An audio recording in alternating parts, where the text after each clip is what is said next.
Your first derby at Goodison, and you're on the winning bloody side. Do you want me to tell you what they actually said, or...? Yes, please, I do.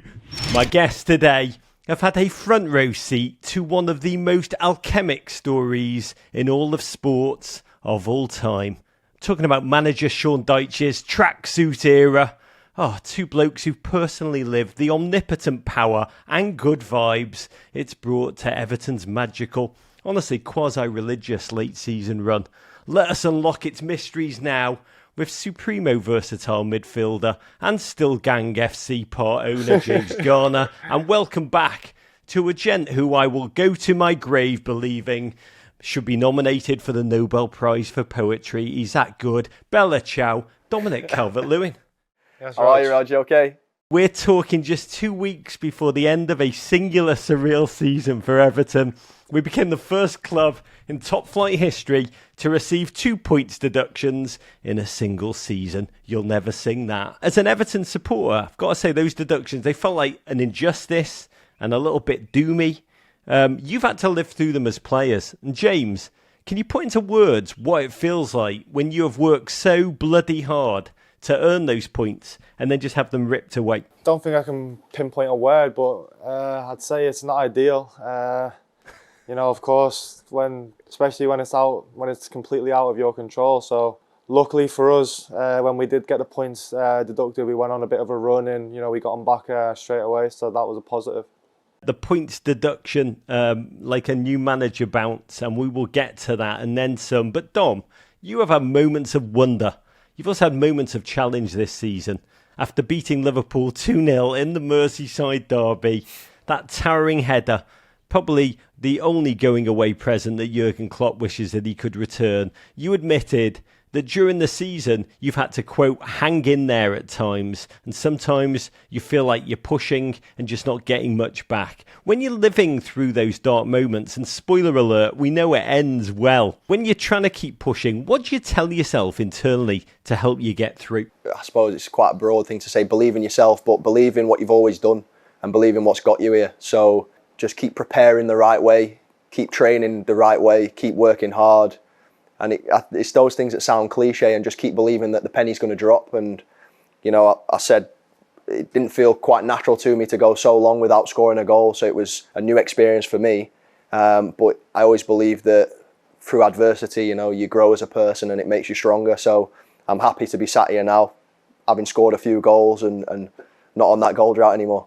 James Garner, we have not met before, but I do love you. And one of the many things I love about you is that you're a serious gamer. You play pro clubs with Scouse content creator Stilly Ran, and your teammates, beautiful Dwight McNeil and Nathan Patterson.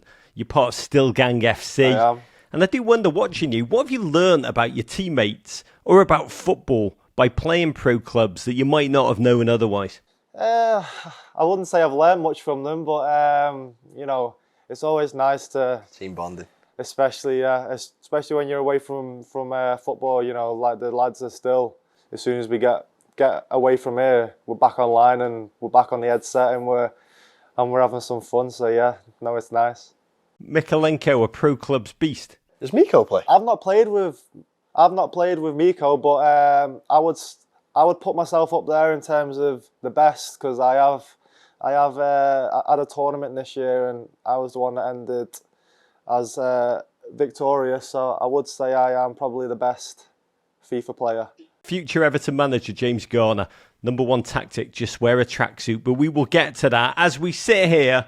Our beautiful Everton, unbeaten in 4 straight games, a run of form that started with a 2-0 win over Nottingham Forest before that transcendent derby. Everton's first home win against Liverpool since October 2010, since the first Minions film was in theatres and Mikel Arteta was in Everton's midfield. James, you grew up in Birkenhead, just across the water from Liverpool. Your family, I believe, are long-time Reds. They are, yeah. Can you tell me what the conversation with the Red side of the Garner family was like after that game, your first derby at Goodison, and you're on the winning bloody side? Do you want me to tell you what they actually said, or...? Yes, please. I do. No one's watching this. No, they were obviously gutted, of course, being Reds. However, you know, like my dad obviously now knows that, you know, I play for Everton, and you know, he Secret's out. He obviously wants me to win on the weekends and all that type of stuff. So I'll be honest with you, I'm not sure he wanted me to win in the derby, but you know, it's all smiles and hugs after the game. It's what football does. It makes you root against your own son, your own flesh and blood. God, if my son played for Liverpool, I don't know what I'd do with myself. But Dom, if I were going to get a back tattoo, or probably a face tattoo, it would be the moment you went up for that derby header. Second half, 57th minute mark, to meet a corner lofted by beautiful Dwight McNeil into that box. You launched yourself. I mean, it was like you're a Sheffield-born satellite. And I know you're already rated 91 for jumping in FC24. But that was before you left Trent Alexander-Arnold flat-footed back on earth and then soared over a stunned Virgil van Dijk. Before the corner, it looked like centre-back/hero James Tarkowski. He said something to you very quickly, like that football thing where you kind of put your hand over your mouth. Take us there. What did Tark say, and what did you do as a result? I think he said something along the lines of, running behind me, I'm going to block. That's all I remember. And it's about time, because he's been trying to score from corners all season. Yeah. So now he decides to go and block someone, and what happens? I score at the back stick. So I was very grateful that he said that to me. But you did deliver a dagger blow of a header. You immediately grabbed the badge on your shirt. You ran to that corner flag to celebrate. Dom, after everything you've been through, after everything the club has been through this season, what was going through your mind in that moment? You kind of transcend, you know, in those moments when the roar, you hear the roar, and it's almost like you black out. But I think it's the realisation of you know, knowing what you've just done, I think, and just trying to take in all the emotion. And for me, scoring in the derby in front of the Gladys Street, it's what every single person in that stadium dreams of doing. And, you know, beyond, every Everton fan dreams of doing that. So I don't take that for granted, and I recognise that, you know, I was living every Everton fan's dream. Wayne Rooney once said, after he scored that overhead kick against City, that it felt like he was a swimmer who'd been underwater for like 80 minutes and just suddenly broke through and heard everything, felt everything, and just rarely felt more alive. As you're standing there, is that what it feels like? Just you are aware in that moment that you're taking it in? Yeah, no, like Dom said, I wasn't one who scored, but you kind of just like black out, and even though it's so loud, you kind of hear nothing, because you're just kind of so overwhelmed and excited that either you or one of your teammates has scored. And like what Dom said, for us to go 2-0 up in a derby, and like it kind of, like I didn't even score, and I was kind of like a bit of a surreal moment. Yeah. Did you know where your dad was sitting? Yeah.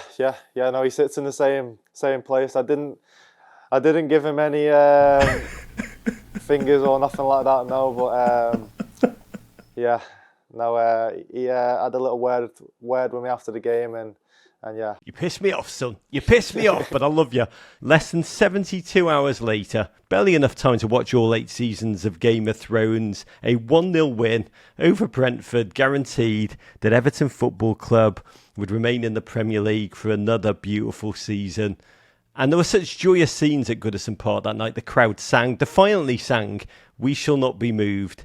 You know, the challenges, the injustices, the points deductions. These Everton fans have never let their passion dim, their belief fall. Not while they're in the Gladys Street, booming the spirit of the Blues.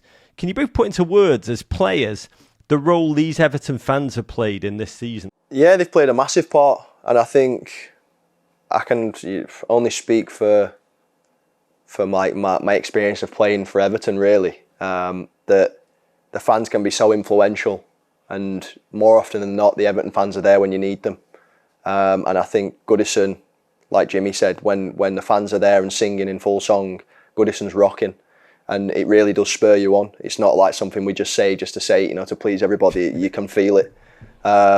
So for me, I think when we had the setbacks throughout the season with the points deductions and things like that, we desperately needed the fans to be there, and they were there. So we're obviously very grateful for that. This late season resurgence, rationally, it can only be fueled by one thing and one thing only, and that is manager Sean Dyche's tracksuit.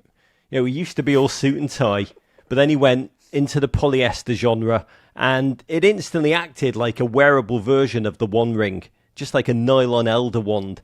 Can you enlighten us? Why did the manager make the sartorial switch? What's the backstory? And what did it bring out in the team? Because it clearly can't be a coincidence. Oh, Christ. I'm not sure why he made the change, but I'm pretty sure it was after the Chelsea game, wasn't it? Yeah, I think so. I think after the Chelsea game, I think he just thought, why not just switch it up? And who was after the Chelsea game? Was it Forest? Yeah. And then obviously we won at Forest, and he thought, it got to mix it up. Yeah, like I've got it's here to stay now. So I think as soon as he's put that tracksuit on, I think we've not lost. So I think he'll have it on for the remaining 2 games. Hopefully, anyway. But Dom, when he walked in for that first game in his tracksuit, looking like a polyester Guardiola, did you clock it? Did you notice it? Did you say, "What are you doing? How are you mixing this up sartorially, Gaffer?" No, I think it was like, you know what they say, never let them know your next move. So we were all sat in the changing room, and the gaffer walked in, and we were a bit like, where's the suit gone?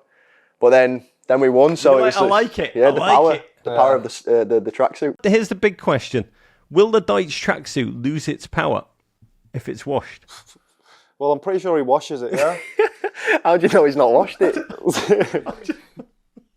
I'm pretty sure he washes it. Pretty sure. But, can we put a percentage on that? I bet you he's not. I bet you he's like, not gonna wash the look out of this, lads. The question is whether it loses power if we end up losing the game, which hopefully we don't. But I guess we'll see them. Yeah, I think the power's here to stay. It's never gonna happen. God, that is how luck works. Once something changes, it loses its magic power. May you both just continue to soar. You brought a lot of people across the world. Huge joy with your tenacity and courage. James, it's incredible to be with you. Appreciate it. Dom, bella ciao.